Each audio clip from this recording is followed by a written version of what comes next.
Vamos prosseguir com o Fernando Santoro. O professor Fernando Santoro, ele concluiu o doutorado em filosofia, também aqui pela UFRJ, os colegas. Ele realizou o pós-doutoramento na Universidade de Paris IV em 2000 e é professor adjunto na Universidade Federal do Rio de Janeiro, aqui especialista em filosofia antiga. Ele traz para a gente, então, hoje, muito especialmente, a palestra que se intitula Homeostasia e Enantiostasia, a percepção por fins ou por contrários entre os pré-socráticos. Fernando, bem-vindo. Muito obrigada. Bom, eu que agradeço mais o convite. Fico muito feliz de poder participar aqui. Vou ficar mais feliz de discutir depois de apresentar o que eu tenho para apresentar. Vou tentar ser breve, até para que nós tenhamos efetivamente algum tempo razoável para essa discussão. Eu vou mostrar para vocês um pouco do que nós fazemos, do trabalho que nós fazemos, e ver em que sentido isso aparece diretamente ligado com o problema da percepção que foi proposto como tema de discussão de hoje. A ideia de trazer vários discursos para o mesmo lugar, eu parabenizo a ele, acho muito boa, porque é assim que nós conseguimos também dar saltos nos nossos estudos, nas nossas pesquisas, quando nós somos distanciados da nossa perspectiva e somos obrigados a refletir sobre ela. Nós, na filosofia, temos que constantemente buscar esse distanciamento para poder refletir sobre nós mesmos, nosso trabalho. Eu vou apresentar para vocês uma clivagem antiga dentro de uma teoria das sensações, dentro de uma obra chamada Periestésios, latim fica de essência, acerca dos sentidos. E o interessante é que, quando Weyer propôs o termo percepção, eu não tive que elaborar assim, um estudo específico sobre os pré-socráticos para ver a percepção. Mas eu fui buscar uma das principais fontes dos pré-socráticos, que é justamente essa obra da sensação, das sensações, na verdade, ela organiza uma série de testemunhos de filósofos que, por esse autor é Teofrasto, eram chamados de físicos ou fisiólogos, né? Ele é o sucessor de Aristóteles no Liceu. Isso significa que ele utiliza a maioria do aparato conceitual de Aristóteles. Ele continua com esse aparato conceitual de Aristóteles, mas ele faz um trabalho que expande a pesquisa da escola. Ele começa a fazer um trabalho de recolher e colecionar as informações disponíveis. Tenta fazer aqui um pouco o que é o objeto do nosso amigo Aldo. Recolher e organizar as informações disponíveis nos textos disponíveis ou nos testemunhos disponíveis. Então ele é uma das principais fontes, textuais do que hoje nós chamamos de filósofos pré-socráticos. Esse termo filósofo pré-socrático, ele é um termo recente.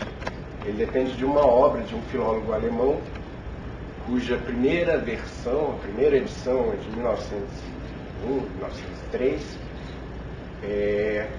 e a última edição é de 1951, chama Os Fragmentos dos Pré-Socráticos, o Fragment der Vorsokratik.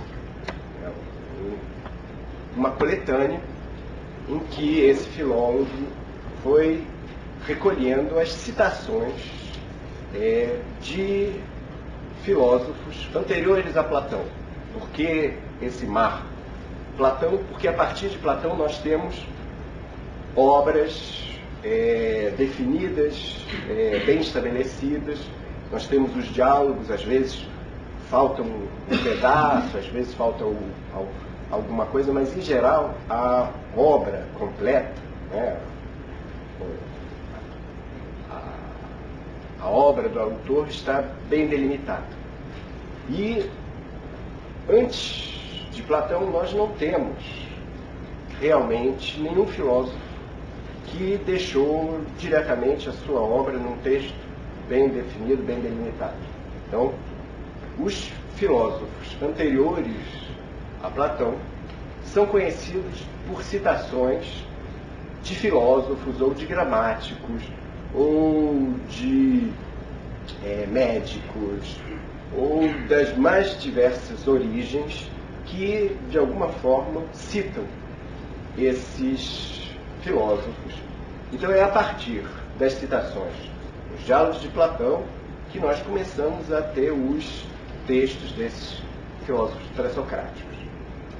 Mas nós tivemos, com Teofrasto, que é o sucessor de Aristóteles, no Liceu, um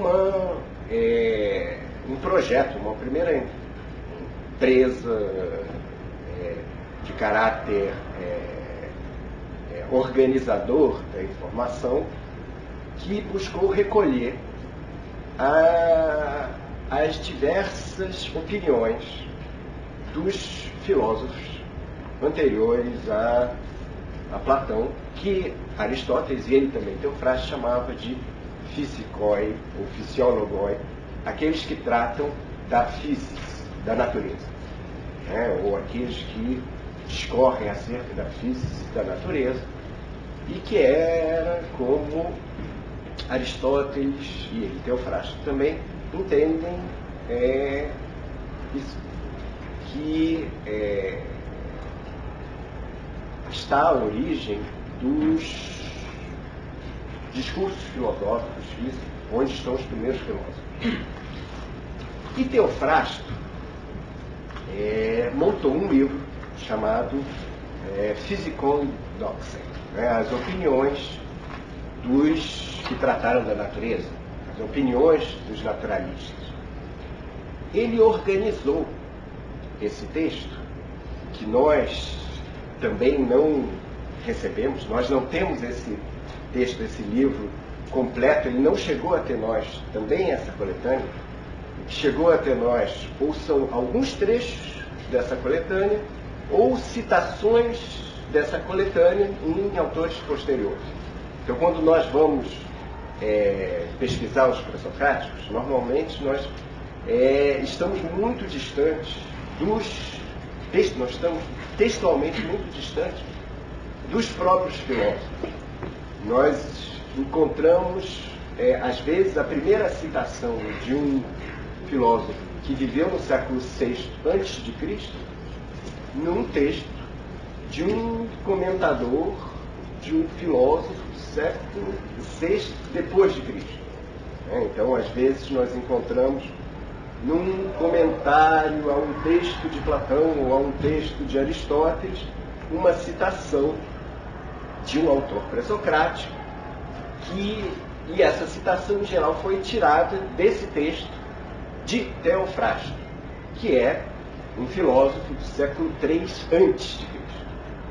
Então é um quebra-cabeças, parece tem uma certa confusão histórica, no sentido que às vezes é alguém de 1000 anos depois que vai citar alguém que pensou, falou há 1000 anos, mas a partir de um texto que foi escrito há 500 anos para comentar um autor que viveu há 600 anos. Então vocês devem perceber o imbróglio hermenêutico, interpretativo, que se dá para lermos esses textos.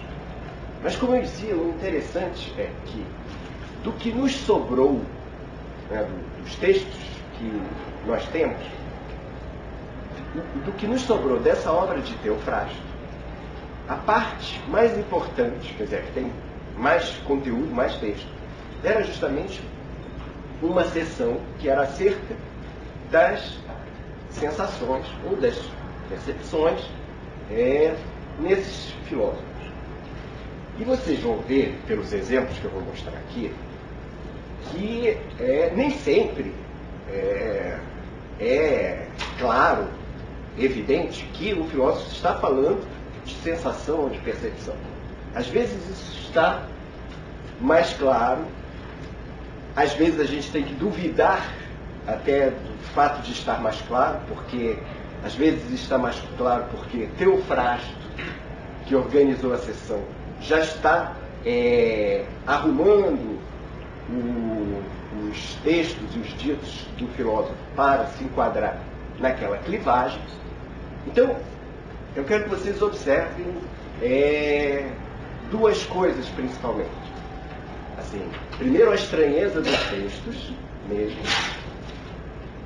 Segundo, o esforço de Teofrasto para montar essa clivagem, que é um esforço análogo com aquele que nós temos que fazer contemporaneamente, não só quando vamos interpretar textos antigos, mas quando vamos estudar a natureza. Nós temos que, de alguma forma, construir categorias, estabelecer diferenças que nem sempre estão muito claras nos nossos objetos, mas que nas nossas teorias têm que ficar claras para que elas sejam mais compreensíveis. E nós vamos assim forjando categorias, e é muito interessante perceber nesses filósofos pré-socráticos, o esforço que eles têm de construção de teorias acerca da realidade. E é muito interessante ver em Teofrasto o esforço dele de criar clivagens para organizar esse mundo de opiniões sobre a natureza. E o livro dele, da sensação,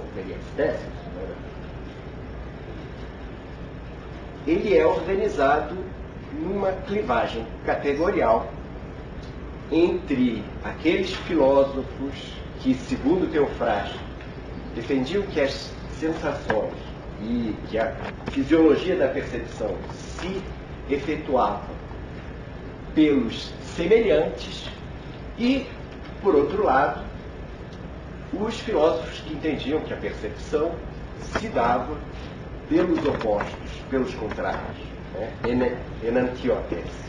Então, ele separou dois grupos de filósofos, uns que, na sua teoria sobre as sensações, organizariam essa teoria segundo a similitude, e outros que organizariam as suas teorias segundo a oposição, a contrariedade. Nós podemos, já na nossa leitura, perceber que isso é um esquema de Teofrasto, não necessariamente dos filósofos que ele está enquadrando nesse sistema. Alguns dos filósofos, que são esses que eu trouxe alguns textos,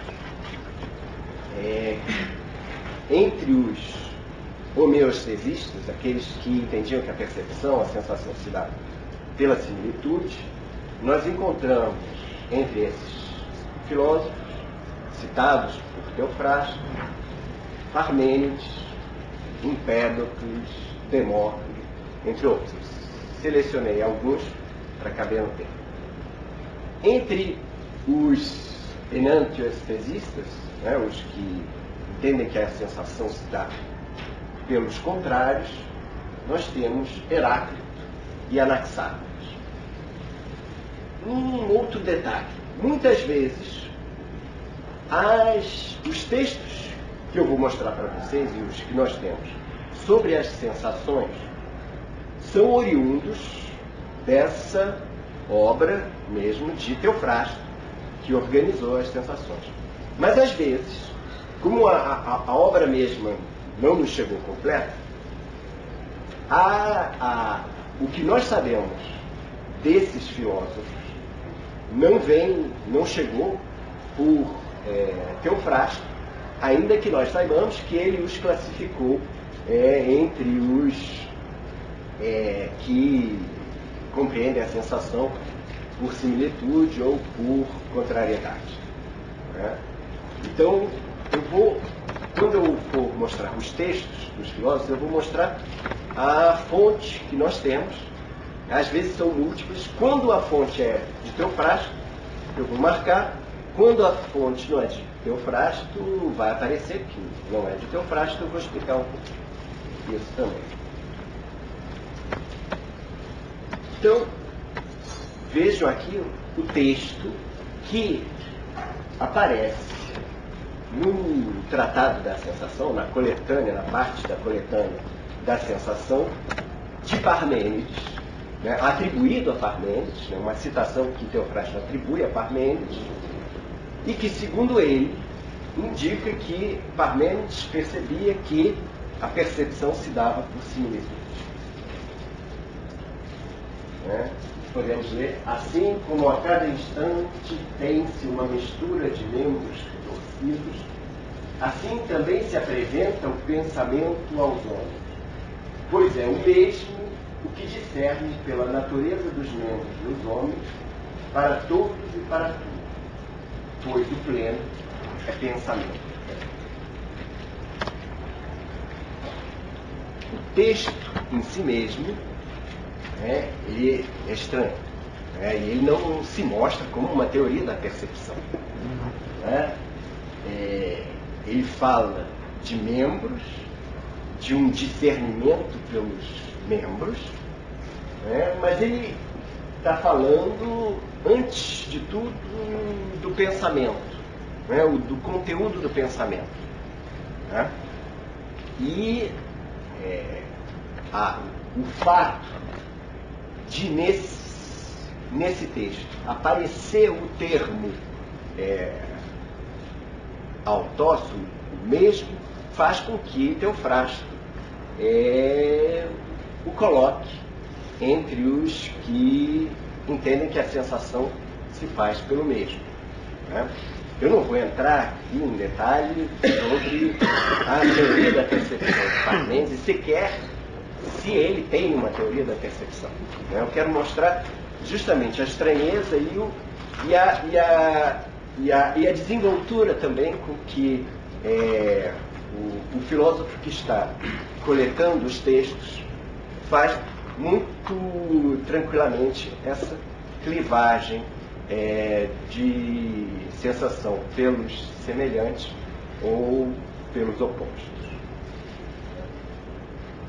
Então vamos pegar mais um filósofo que entende, segundo Teofrasto, que a percepção se faz por similitude. Aqui nós temos 3 fontes do texto para nós. O próprio Tratado da Sensação, de Teofrasto, mas também um texto da Metafísica de Aristóteles e do Tratado da Alma de Aristóteles.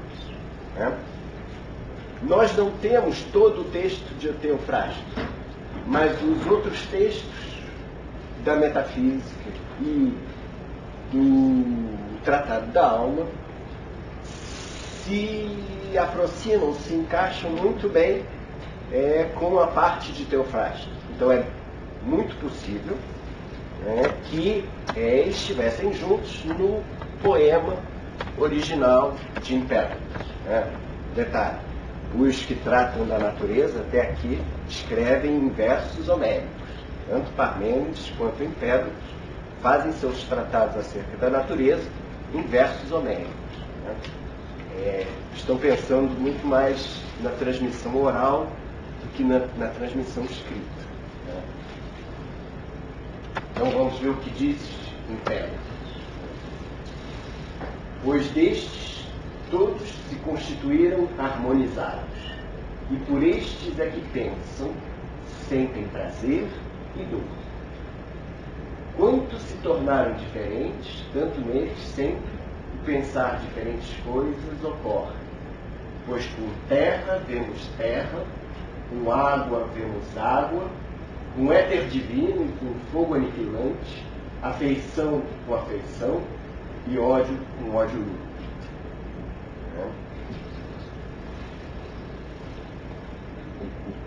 O poema é um poema acerca da natureza, mas nós mesmos temos uma dificuldade de perceber como um texto naturalista, como um tratado acerca da natureza. Ele se apresenta, na verdade, muito mais com uma forma de expressão, com uma expressividade poética, né?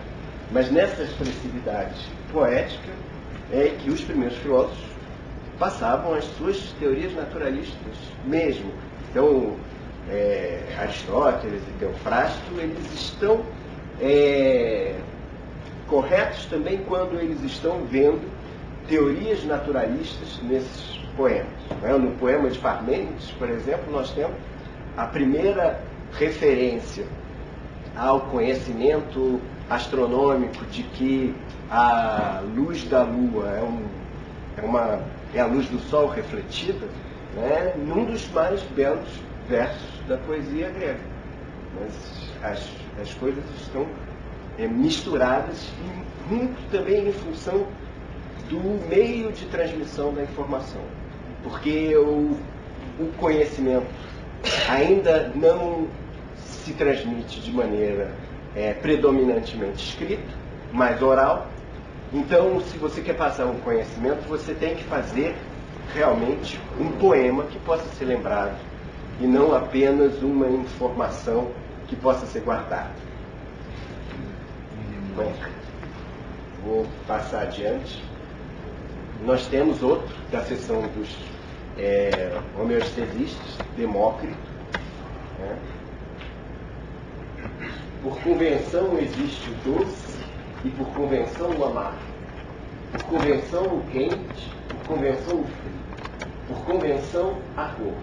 Na realidade, porém, os átomos e o vazio.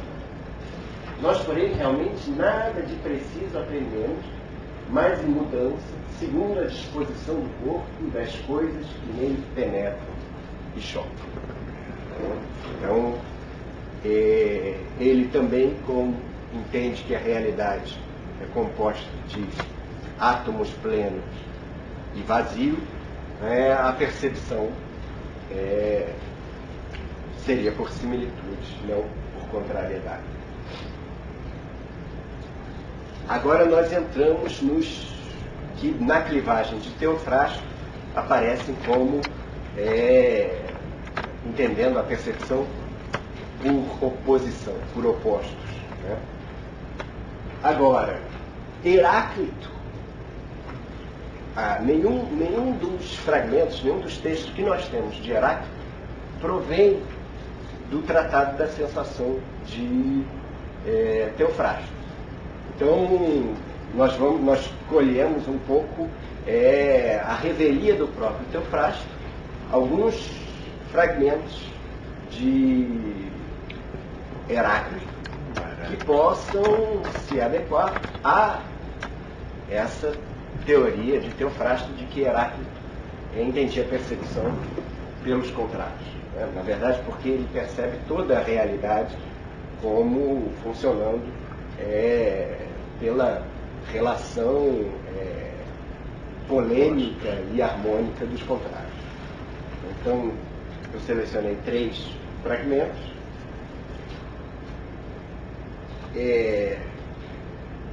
Vocês podem ver pela origem, que são fragmentos encontrados muito depois da vida de Heráclito, né? São autores do século III, século V depois de Cristo, né? A morte da terra é tornar-se água, a morte da água tornar-se ar, e a do ar tornar-se fogo, e vice-versa.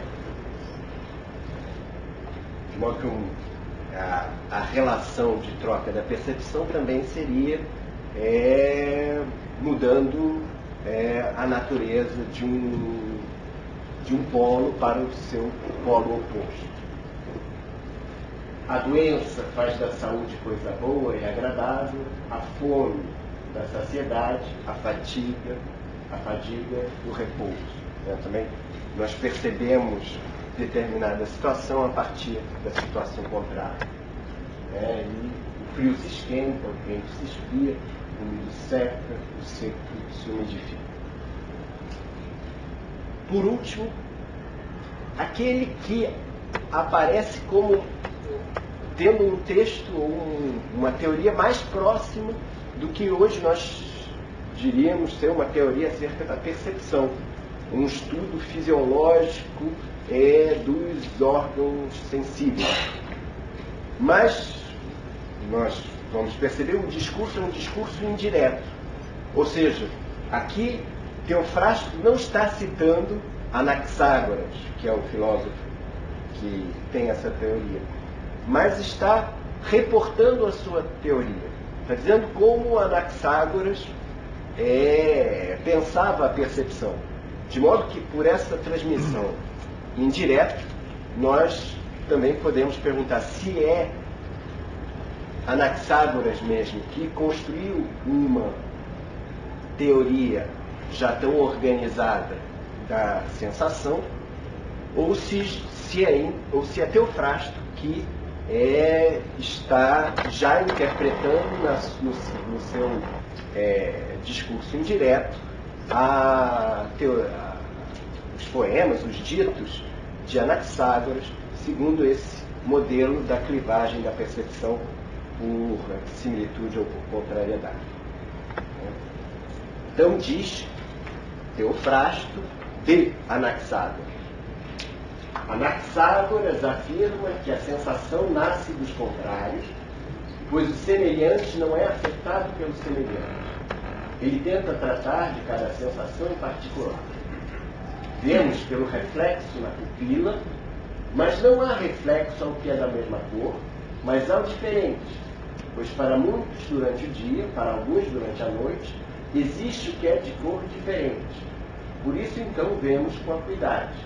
Em geral, a noite é mais da mesma cor para os olhos, e há reflexo durante o dia, porque a luz é com causa dele, e a cor dominante reflete-se sempre mais na outra. Nós temos algo que se aproxima mais de um discurso fisiológico, um discurso que é de um cientista natural, como Teofrasto já é, e principalmente de um médico, como muitos dos filósofos pré-socráticos eram, e como o próprio Teofrasto era. De modo que nós podemos pensar que essa clivagem entre similitude e oposição não é uma clivagem simplesmente pensada segundo modelos categoriais filosóficos como uno e múltiplo, repouso e movimento, como muitas vezes vai aparecer nas clivagens ontológicas dos filósofos clássicos, em Platão, em Aristóteles. Mas nós podemos pensar que é uma clivagem pensada já a partir de um interesse medicinal, de um interesse de tratamento, como se ele estivesse vendo as bases dos tratamentos homeopáticos ou alopáticos. Muito obrigado.